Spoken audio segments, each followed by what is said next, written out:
Good morning বন্ধুরা, একটা নতুন ব্লগে তোমাদের স্বাগত জানালাম। আজকে থার্সডে। উঠে পড়েছি সকাল 6:30টার সময়। মেয়ের টিফিন বানাবো স্কুলের, একটু আলুর তরকারি আর পরোটা করে দেবো। আমরা মেয়েরা কত বোকা হই, ভাবি আমাদের স্কুল শেষ হয়ে গেছে মানে আর সকালবেলা উঠতে হবে না, কিন্তু যে মা হয়ে বাচ্চার জন্য স্কুলে উঠতে হবে সেটা আর মনে থাকে না তখন। যাই হোক, কোনো মতে সকালবেলা উঠে পড়েছি। আমি না সকালে একটু উঠতে পারি না, একটু বেলা হয় আমার উঠতে, কিন্তু টিফিনের জন্য উঠতেই হয়।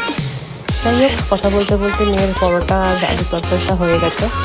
সকালবেলা আর কিছু খেয়ে যায় না, তাই দুধ কোম্পানি দিয়ে দিয়েছি।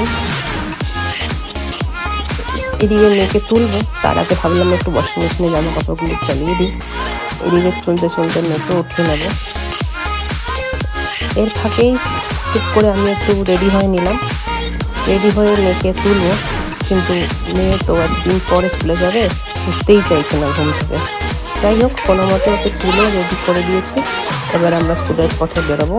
রিক্সায় উঠে পড়েছি, এবার ওকে ছেড়ে আসি। টাটা।